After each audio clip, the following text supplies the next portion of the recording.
Putin Crimea के दौरे पर ऐसे समय में पहुंचे जब काला सागर में अमेरिकी ड्रोन को लेकर अमेरिका के साथ रूस का तनाव चल रहा है और पिछले कुछ महीनों से वॉशिंगटन और कीव दोनों क्राइमिया पर नया मोर्चा खोलने की तैयारी में है।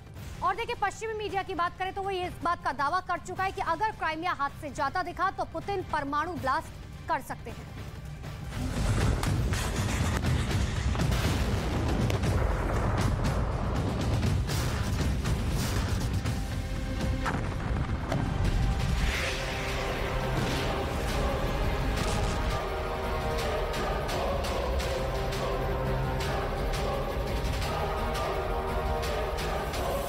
वारंट पर अपना तेवर दिखाना एक वजह है, लेकिन पुतिन के क्राइमिया जाने के पीछे एक वजह और है, और वो वजह है पुतिन का क्राइमिया से प्रेम और क्राइमिया पर अमेरिका और यूक्रेन की टेढ़ी नजर।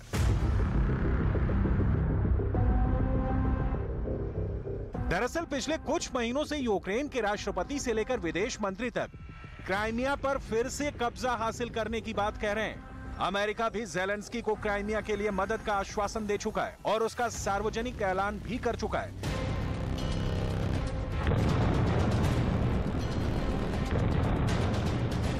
जाहिर है अमेरिका और यूक्रेन की ये रणनीति पुतिन को टेंशन में डालती है, क्योंकि जिस रूस की सेना अकेले एक छोटे से शहर बखमूत में हजारों की संख्या में अपने सैनिकों को गंवा चुकी है, जिस रूस की सेना से एक छोटा सा शहर बखमूत जीतने के लिए 9 महीने से ज्यादा का वक्त लग गया और अभी भी पूरी तरह से बखमूत पर कब्जा नहीं कर सकी है, उस सेना की नाकामयाबियां कीव के हौसले बुलंद करती हैं।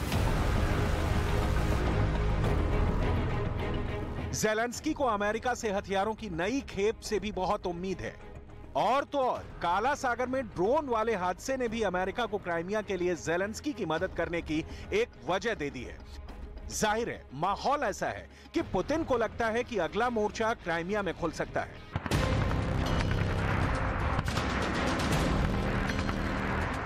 पुतिन की क्राइमिया यात्रा इसलिए भी हो सकती है कि वो क्राइमिया के समुद्री किनारों की किलेबंदी का जायजा लेने पहुंचे हैं, क्योंकि अब खतरा सिर्फ यूक्रेन से नहीं बल्कि अमेरिका से भी है, जिसके खतरनाक अटैक ड्रोन काला सागर के ऊपर मंडराने लगे हैं। पुतिन क्राइमिया के लिए हर मुमकिन कोशिश करेंगे। रूस ने क्राइमिया को अपना हथियारों का डिपो बनाया। क्राइमिया के एयरबेस पर सुखोई जैसे विमान तैनात हैं। नेवल बेस पर जंगी जहाज और पनडुब्बियां तैनात हैं। दक्षिणी यूक्रेन में ऑपरेशन के लिए क्राइमिया अहम है। रूसी सेना पहले से क्राइमिया में तैयारियां कर रही है। समंदर के किनारे बड़े बड़े गड्ढे खोदे गए हैं। ये वो ट्रेंच है जिसमें सैनिक छिपकर लड़ाई लड़ते हैं। यूक्रेन पर हमले के बाद से क्राइमिया पर भी हमले बढ़े हैं, जिनके पीछे यूक्रेन का ही हाथ माना जाता है।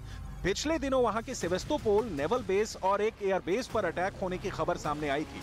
तब दावा किया गया था कि दोनों जगहों पर ड्रोन से मिसाइलें दागी गईं और यह हमला यूक्रेन ने ही किया था। कहा जा रहा है कि इसी के बाद से पुतिन क्राइमिया को लेकर सावधान हो गए। उन्हें यह चिंता सताने लगी कि यूक्रेन समंदर के रास्ते भी हमला कर सकता है, और इसीलिए उन्होंने क्राइमिया में मौजूद अपने जवानों को क्राइमिया की किलेबंदी करने के काम पर लगा दिया। इस बीच पश्चिमी मीडिया ने यह दावा भी किया कि क्राइमिया पर हमला यूक्रेन के साथ साथ पश्चिमी देशों पर भी भारी पड़ सकता है,